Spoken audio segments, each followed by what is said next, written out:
चलिए आप लोग आराम से पहले क्वेश्चन को देखिए। सारे बच्चे कॉपी और पेन को बंद कर दिए पूरा पलटी मार लीजिए। सवाल 8वां सवाल है। इससे पहले मैंने 7वां बता दिए हैं, 6ठा, 5वां, चौथा ये सब बता दिए। जिसको समस्या है तो पीछे वाले वीडियो में जाकर आप लोग देख लीजिएगा। अगर वह सवाल को देखते हैं तो ये सवाल आपको समझ में और बेहतर से आएगा, और जो देख लिए हैं उसको तो मजा आएगा।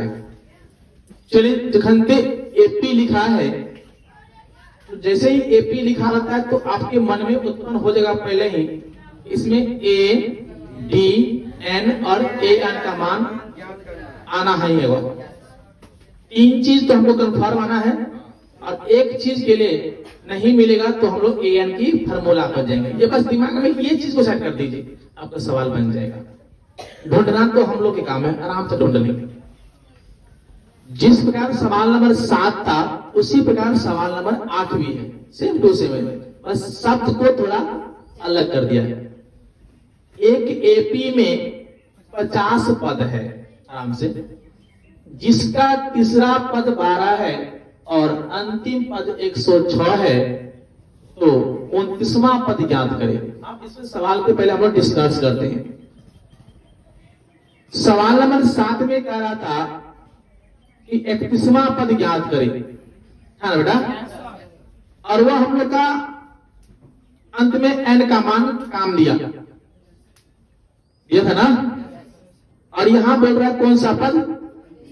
29वां पद। तो आपके मन में अगर ये अंत में एन का मान जब मांगेगा ना, कुत्ता का ऊपर दे भाई,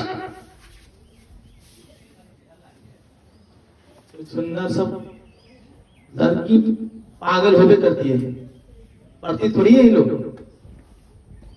सब लड़का को बर्बाद करने के लिए यहाँ पाता है लड़की सब।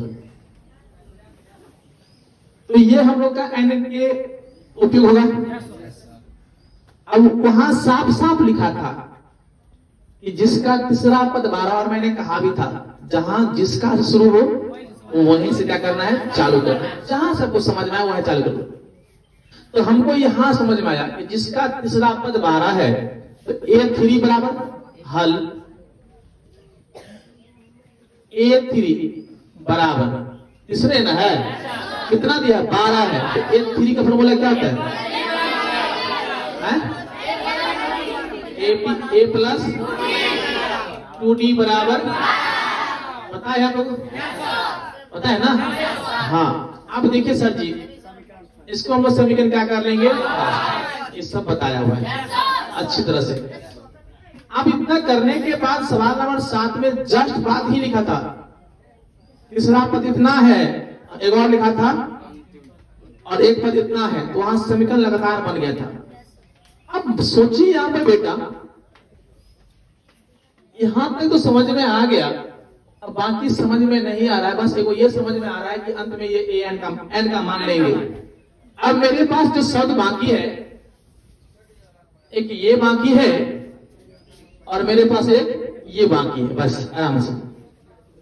जब समीकरण 1 बन गया तो 2 भी बनेगा, बनना तय है। हाँ, समीकरण 2 तब नहीं बनता जब इसमें डी का मान दे दिया रहता, तब तो पूछ भी सकता है कि समीकरण 1 बन गया और 2 कब नहीं बनता। तो हम बोलेंगे या तो ए का मान दिया हो या तो डी का मान दिया हो, एक चीज का मान दिया हो तो समीकरण 2 बनाने की जरूरत नहीं पड़ेगा। यहाँ तो क्या प्रथम पद लिखा है, क्या सार्वधातुक दिया है? नहीं ना। आपके मन में नए बाबा ना, यहाँ समीकरण बनेगा तय, समय लगेगा लेकिन सिखा के भेजेंगे। अब याद करना, अंतिम पद इतना है तो बराबर तो उस बार सीखा ना, 12 है तो बराबर के मैंने उस बार दिया, तो वो जो है 106 है, तो अपना मन से पहले हम 106 लिख देते हैं। तो पिछवाड़ा तो होना चाहिए, पिछवाड़ा तो होना चाहिए। अब पिछवाड़ा के लिए मेरे पास एक ही बाकी है। अगर यहां पर यह लिखा था जिसका 50वां पद 106 है तो मजा आ जाता। जिसका 50वां पद 106 है तो बड़ी मजा आता, सर आपने क्यों नहीं ऐसा कर दिए, तो कर लो ना।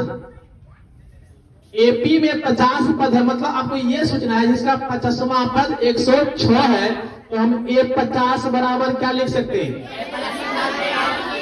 ए प्लस 49d, और ये समीकरण बन गया 2।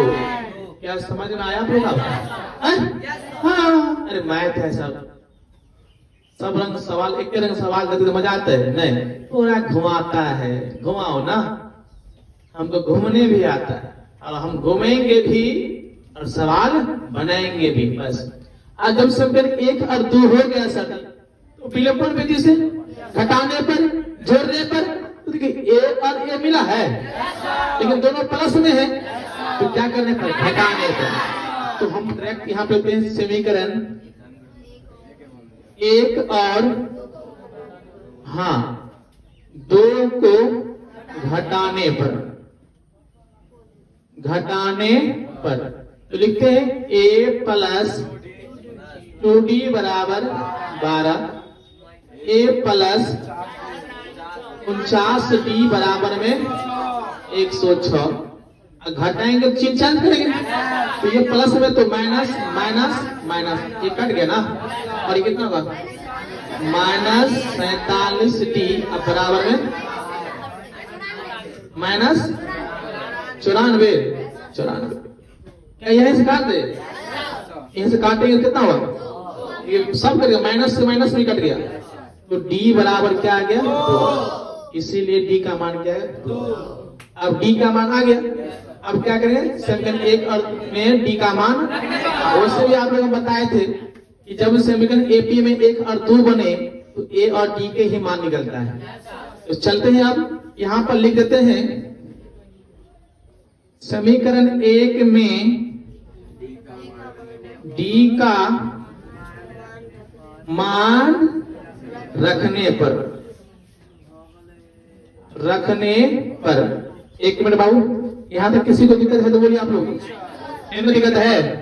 अब समीकरण 1 में d का मान, तो समीकरण 1 कितना है मेरा, यही ना है, a प्लस 2d बराबर में 12, तो d का मान पर बैठाना है, तो a प्लस 2 गुने 2 बराबर में 12।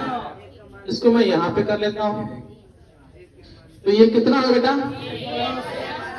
a प्लस 2 दूनी 4 बराबर में 12, ये तो मर जाएगा ना, तो a बराबर 12 प्लस में था तो 4, a का मान कितना आ गया 8, क्योंकि a और d का मान निकल गया, और एक मान और दिया रहेगा, कहो न कहो है, कहाँ है 29, तो n का मान, अतः n बराबर कितना 29। अब कहाँ जाएंगे, an की फॉर्मूला, तो फॉर्मूला क्या होता है, a plus n-1 into d, तो an का मान तो दिया ही नहीं है, तो हम a का मान कितना है, a का मान 8 ना, 8, n के मान 29 और d का मान कितना है 2 ना, तो 2, an बराबर 8 अब प्लस 29 में गया तो 28 दूना 56, तो an बराबर कितना होगा 64 आ गया ना। तो हमसे पूछ रहा था कि 29वां पद याद करिए ना, तो हम लिखेंगे अतः एपी का 29वां पद 64 है। ये नहीं लिखोगे नंबर आपकी काट सकता है, हो गया ना। अतः एपी का 29वां पद कितना है 64 है, यही मेरा हो जाएगा आंसर। कितने बच्चों को समझ में आ गया, पक्का, कोई दिक्कत नहीं बेटा। तो इस टाइप के सवाल जब भी रहे तो घबराना नहीं है, जब समीकरण 1 बन गया तो 2 बनना तय है, बस ही मन को 1 बन गया तो 2, चाहे तू सलामत से दो चाहे बदमाशी की कर दो, 2 हमको सब कुछ करने आता है, मैं कर सकता हूँ। किसी को दिक्कत समझ में आ गया, तो छापना है छाप लीजिए, बाकी बच्चे अब तक में सवाल नंबर आगे सवाल